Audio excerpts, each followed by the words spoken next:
Vá Bem no Enem.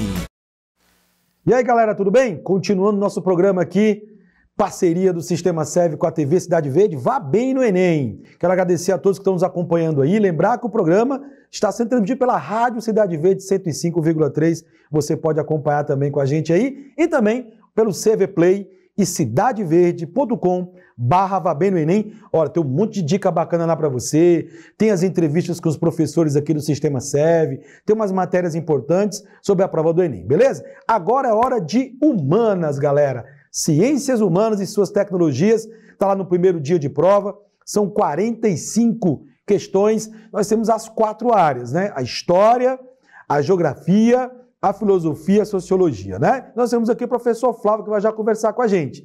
Eu queria que o professor Flávio inicialmente dissesse como tem sido a prova de história nos últimos Enems, especialmente nos últimos 3, como eu disse para vocês, que tem tido um viés mais conteudista do que mesmo interpretativo, tá? Professor Flávio, quais foram os assuntos mais recorrentes da prova dos últimos 3 Enems da área de história em especial? É verdade que cai mais história do Brasil que história geral? É verdade isso? E a geopolítica, entra como nesse caso aí? Professor Flávio, é com você. Olá, galera. O Alex está fazendo o questionamento sobre as 3 últimas provas do Enem na questão de história. Olha, galerinha, a gente tem tido uma repetência, principalmente no que diz respeito, por exemplo, a questões referentes à Grécia e à Roma. Ou seja, eu costumo falar para os alunos em sala que vai ter uma questão sobre a antiguidade clássica, quase pedra marcada.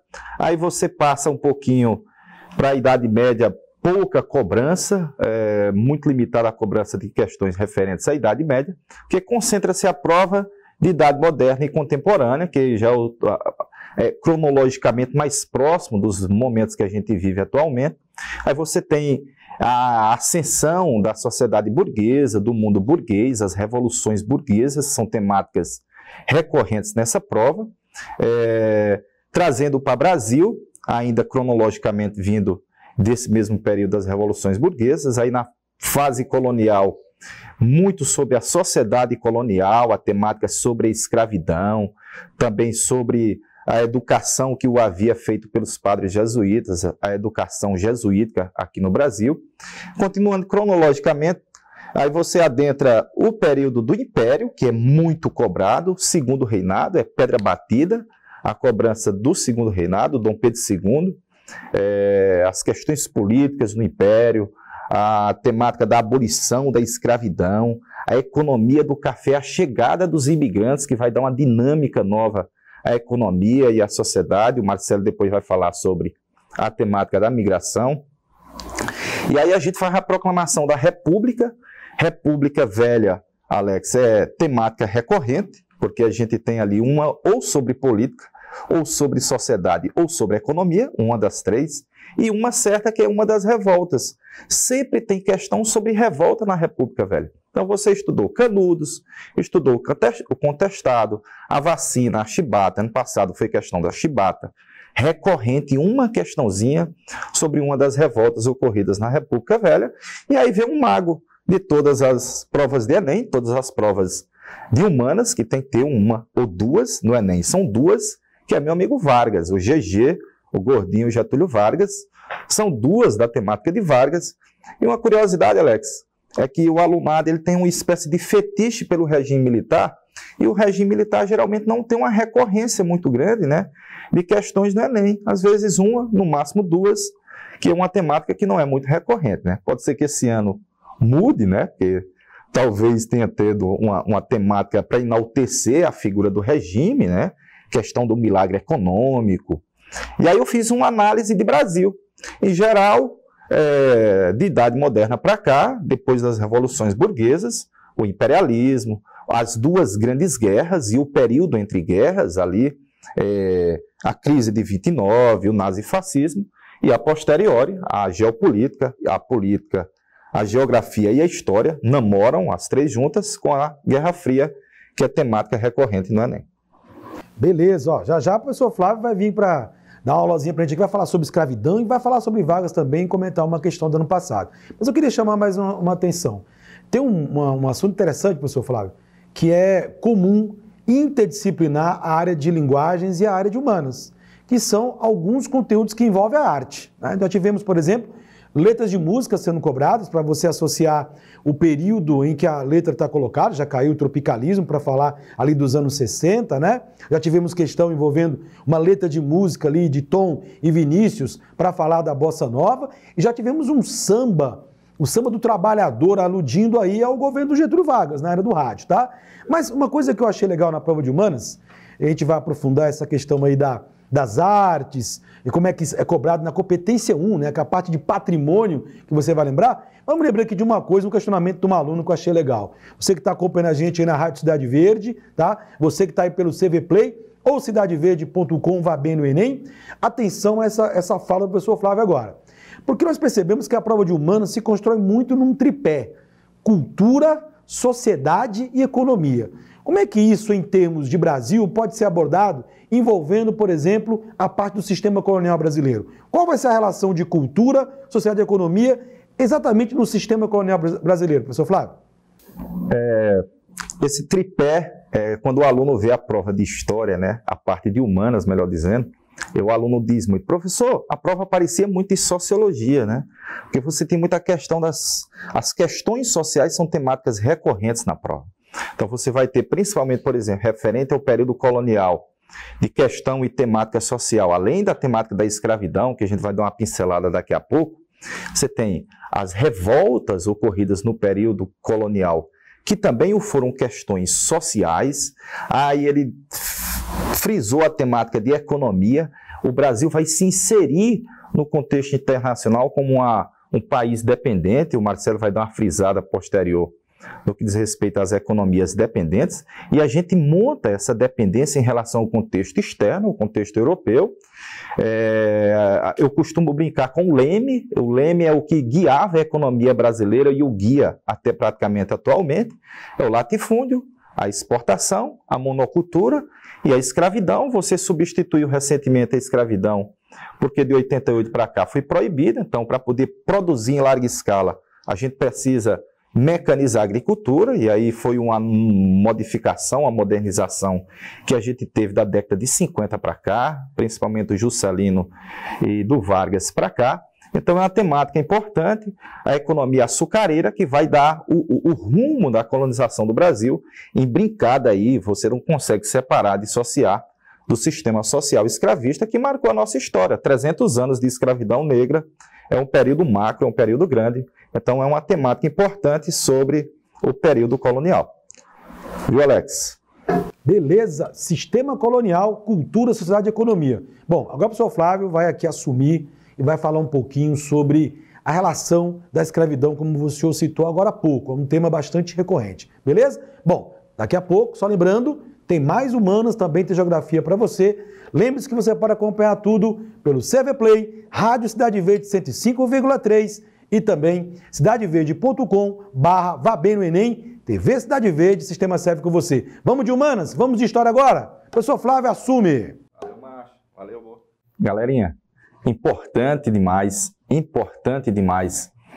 na prova de humanas, as questões sociais recorrentes. Você pode fazer uma análise das várias provas, você vai ver o apanhado de questões referentes aos movimentos sociais ao longo da história, e aí você namora um pouquinho também com a sociologia, com os acontecimentos ocorridos a nível mundial em Brasil e a nível mundo, namora com a sociologia, os movimentos sociais, maio de 68, importante também a forma que você tem da sociedade se revoltar se rebelar na parte de cultura. Então a temática aí está à sua frente, é uma temática recorrente.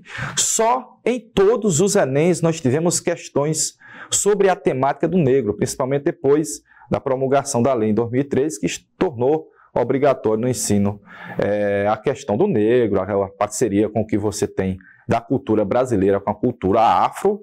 Notadamente, nós somos o maior país negro fora da África. Isso tem uma ressonância, uma importância cultural muito grande. E, queira ou não, o que moveu a economia do país durante 300 anos foi o sistema servil, o sistema escravista, uma temática que a gente tem recorrente. A imagem mostra para você, duas imagens mostram para você um mercado escravo. Eu selecionei as duas imagens para você perceber que uma é no Brasil, do Rugendas, e a outra é nos Estados Unidos, porque o sistema escravidão não foi exclusivo nosso. Basicamente, quando você vai minimizando a população nativa, ela vai sendo dizimada, então a necessidade que você tem para ampliar a produção agrícola, a exploração que você tem do território da colônia, era a utilização da mão de obra escrava negra. Bacana? Então, galera, para você aqui, eu vou expor para você alguns fatores contribuintes ao processo que vai resultar na abolição da escravidão. Eu falei processo, porque a abolição não vem no estalar de dedos. Não resume-se a assinatura feita com a caneta de ouro pela princesa Isabel no 13 de maio. É um processo longevo. Então, o primeiro tópico é a pressão externa que o havia da Inglaterra. A Inglaterra, um processo ambientado de revolução industrial, precisava ampliar o seu mercado consumidor e daí passou a estimular, a incentivar a abertura de novos mercados e para isso, por exemplo, no Brasil, como a mão de obra principal era a mão de obra escrava e o escravo não é assalariado, a Inglaterra passa a combater o sistema servil e, evidentemente, deu estímulo a implantar o regime assalariado. O segundo é o exemplo dos Estados Unidos, galerinha. Porque o exemplo dos Estados Unidos passa a ser pressão sobre nós. Principalmente porque aqui o nosso imperador, Dom Pedro II, Pedro II, se projetava na Europa como uma figura polida, letrada, como exemplo do Brasil ser um país civilizado, pelo menos é o que a gente queria se projetar na Europa, mas manchava a imagem do país ter um regime servil, escravista. Então, depois que aboliu-se a escravidão nos Estados Unidos, com a 13ª emenda, com Abraham Lincoln, só havia o Brasil, praticamente, no mundo moderno, civilizado, ocidental, que ainda mantinha um regime servil. Isso era ruim para a imagem e também para a biografia do imperador. O terceiro é o movimento abolicionista. Clubes abolicionistas, sociedades abolicionistas, políticos, intelectuais. Daqui a pouco o professor Alex vai dar uma pincelada.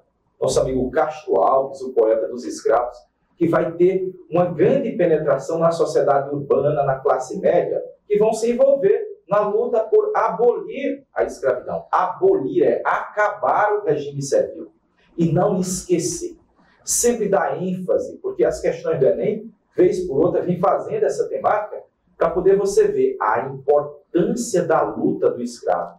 A luta do negro. O negro nunca aceitou de forma pacífica ser escravo. Então, ele resistiu de várias formas. A capoeira, a manutenção da cultura afro, as várias formas que tiveram de manter a cultura africana viva, a africanidade viva aqui dentro, não é isso? As revoltas, os motins, as várias formas de resistência.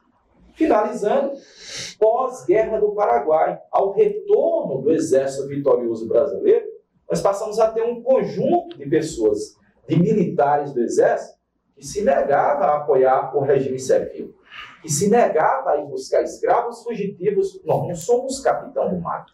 A função do exército é outra. Então passou a haver também por parte dos militares do exército brasileiro a defesa em prol da abolição da escravidão.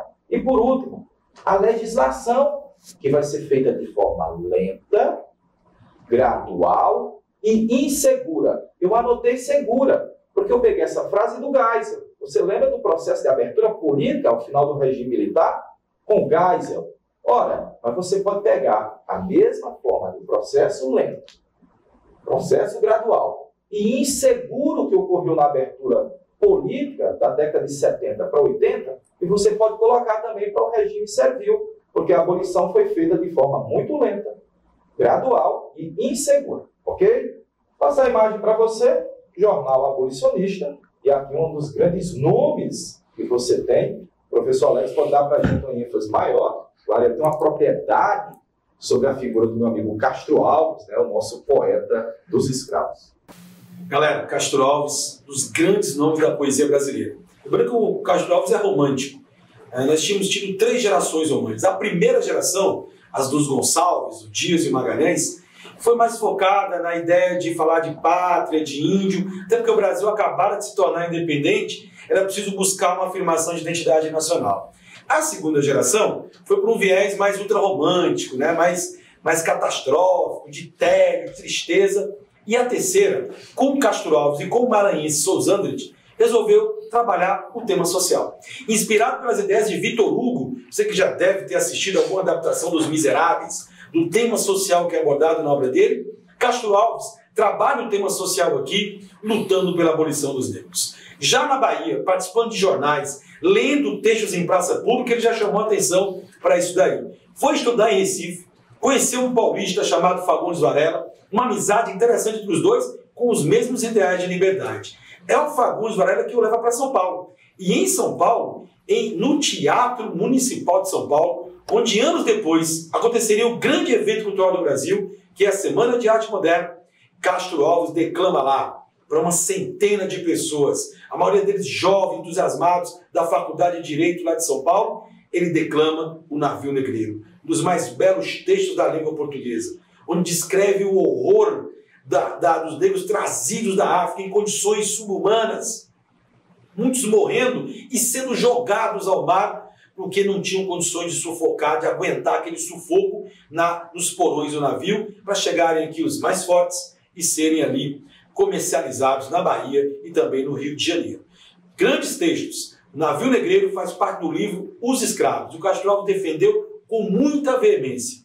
Infelizmente, uma tuberculose o levou e ele não pôde ter o sonho realizado de ver os negros livres, algo que só ocorreria em 1888.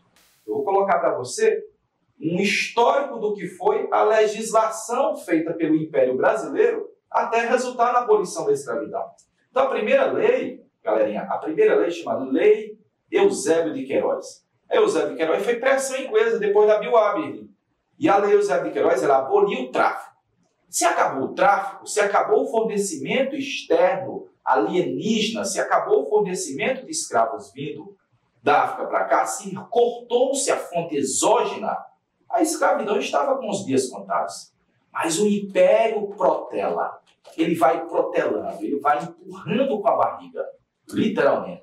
Então, da Lei Eusébio de Queiroz à Lei Áurea, passa um período de 38 anos. É um período muito longo, por isso que eu lhe digo que é um processo muito lento.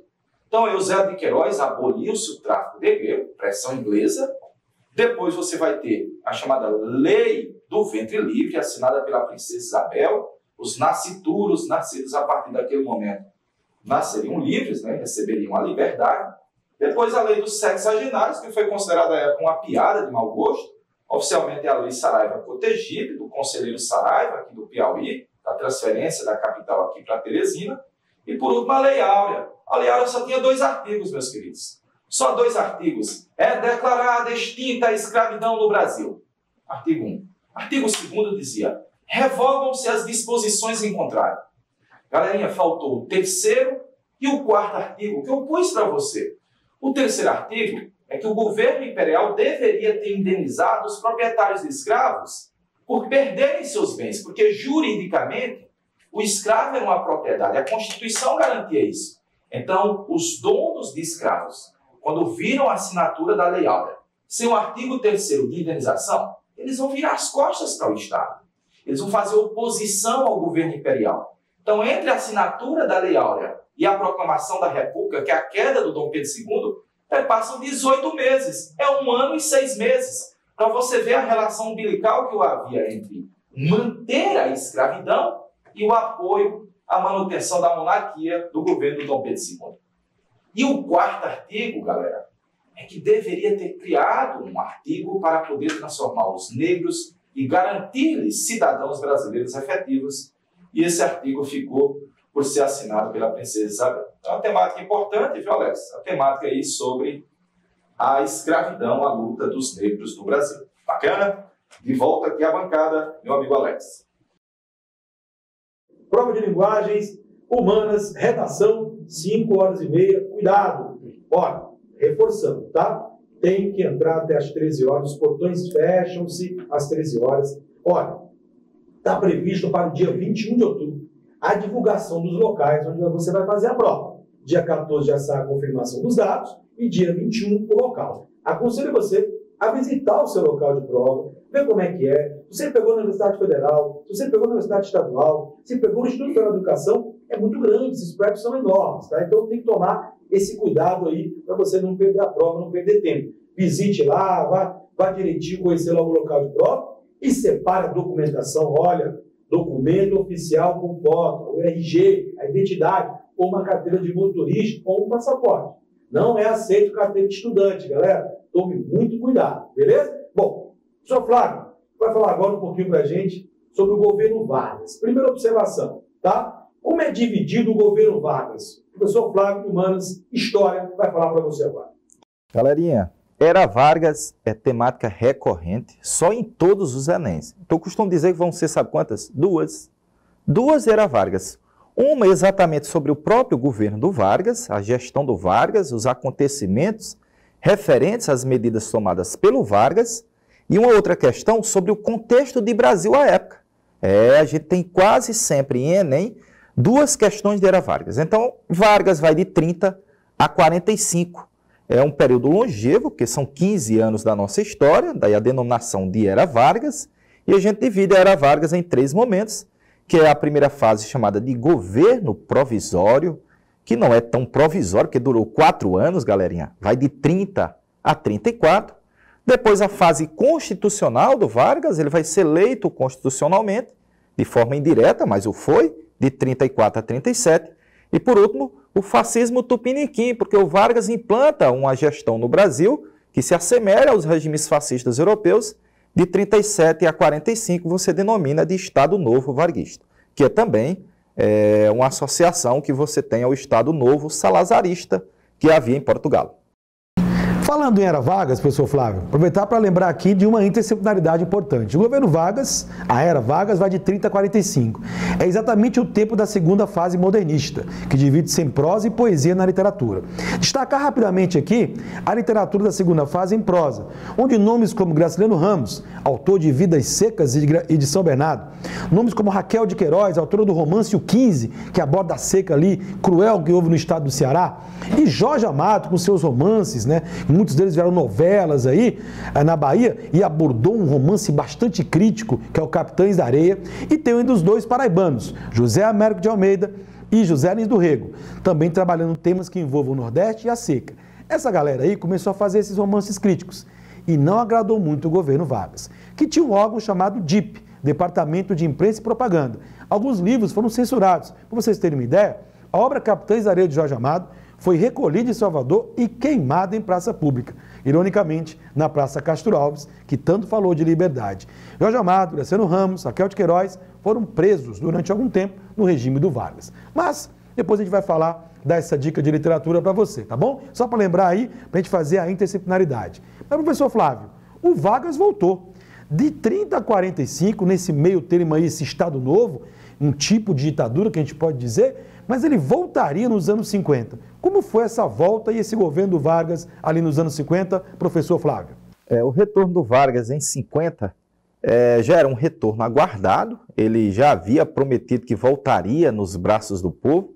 Então Vargas saiu em 45, havia implantado um regime ditatorial, e aí naquele contexto que a gente estava na Segunda Guerra Mundial, enviamos homens para lutar na Segunda Guerra Mundial contra ditaduras e havia uma contradição, que brasileiros morriam lá fora lutando pela liberdade contra regimes ditatoriais, enquanto que no nosso próprio país você mantinha um regime ditatorial, um regime autoritário. Então ele vai cair em 45 e ele volta em 50, eleito democraticamente.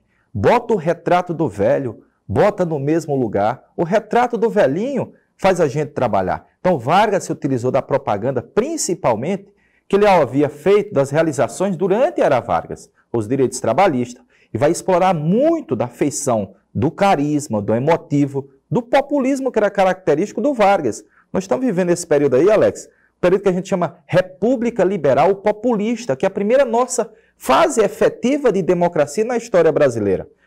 Voto secreto, partidos políticos liberais, manifestações de rua, disputas políticos partidárias, e o Vargas volta em 50 nos braços do povo. Aí, em 50, a segunda gestão do Vargas vai ser mais curtinha, que vai de 51 até 54, quando ele mais brevemente termina o governo, e nesse intervalo ele criou a grande estatal, que foi a Petrobras.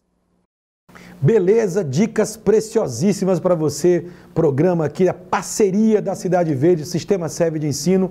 Vá bem no Enem. Você que está nos acompanhando na Rádio Cidade Verde, muito obrigado aí pela sua audiência. Você pode acompanhar também o programa pelo CV Play e também pelo cidadeverde.com. Vá bem no Enem. Já já a gente volta com mais linguagens humanas para você. Vá bem no Enem.